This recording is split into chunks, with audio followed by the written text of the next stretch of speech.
Welcome to another episode of Tenali's Tales. Today I'm bringing you with a story filled with cleverness, laughter and wisdom from the brilliant mind of the royal jester of Vijayanagara, Tenali Rama.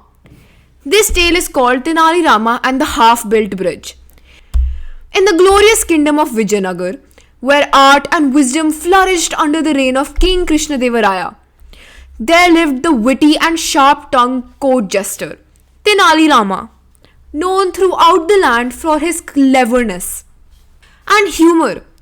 Tenali could solve the trickiest problems with a simple logic and, of course, a smile. One fine morning, the king stood on the palace balcony, watching the river Tungabhadra shimmer in the sunlight. He turned to his ministers and said, "This river divides our people. During the monsoon, it becomes dangerous to cross. I will build a grand stone bridge, one that will last for generations." The court burst into applause. Building a bridge over such a wide river was no small task, but the king's will was strong. He immediately appointed a famous royal engineer, Vishwakarma Acharya, to design and oversee the construction. A team of hundreds of laborers began their work. Huge stone blocks were brought in by bullock carts. Masons worked tirelessly under the hot sun, and the sound of hammers echoed across the river banks. Every day the king visited the site to inspect the progress. At first the construction went well, but soon the expenses started rising, far beyond what anyone expected. The treasurer nervously approached the king one evening.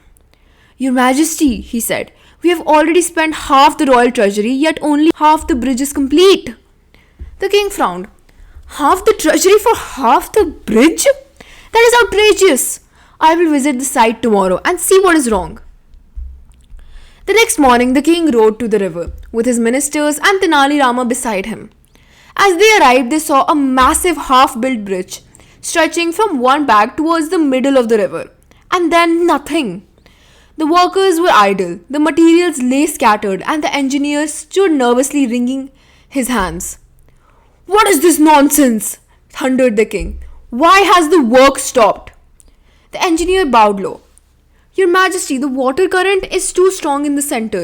We need stronger foundations, better stones, more labor. It will take another year and double the cost." The king's eyes blazed. "Double the cost? You already took enough gold to build 2 palaces." The court fell silent. Tenali Rama, however, was quietly observing the river, the bridge, and the anxious engineer. Then, as always, a sly smile appeared on his lips. "Your Majesty," he said calmly, "may I make a suggestion?" The king, frustrated but trusting Tenali's wisdom, nodded. "Speak, Rama."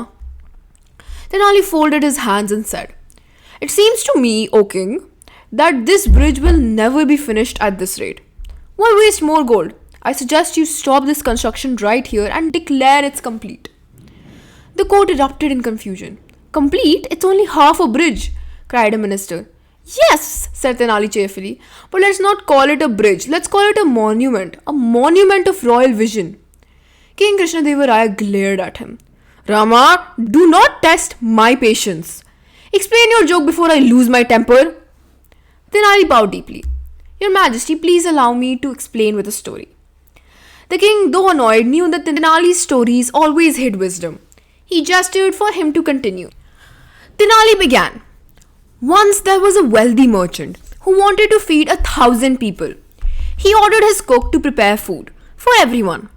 The cook, eager to please, started but soon realized that half the rice had been eaten by rats.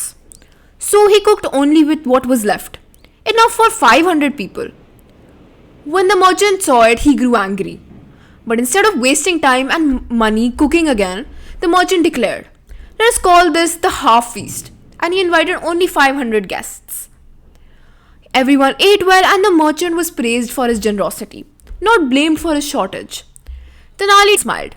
"So, Your Majesty, why not call this bridge the half bridge of Vijayanagara, a symbol of royal ambition that never stops halfway? We can say it was built to remind people that true vision knows no end.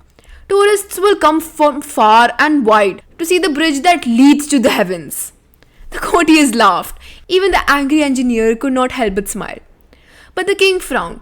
torn between irritation and amusement. Rama, are you mocking me or advising me? A little bit of both, Your Majesty, said Tenali with a bow. You can spend your fortune trying to complete this bridge, or you can spend your wisdom turning it into greatness. The king pondered for a long time. Finally, his stern expression softened into a smile. Rama, once again your wit hides deep wisdom. Perhaps this bridge does teach us something. That every dream must match its means.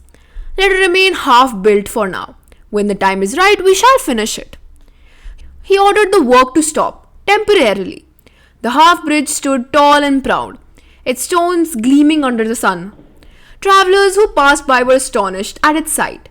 Soon stories spread across the land about the half-built bridge of Vijayanagara, and how King Krishnadevaraya's minister Tenali Rama had cleverly turned failure into fame.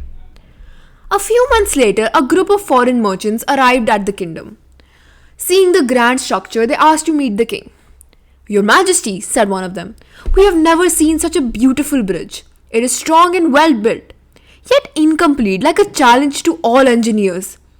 We would be honored to fund its completion in exchange for trade rights on your river route. The king was delighted. The same bridge that once drained his treasury now promised new riches.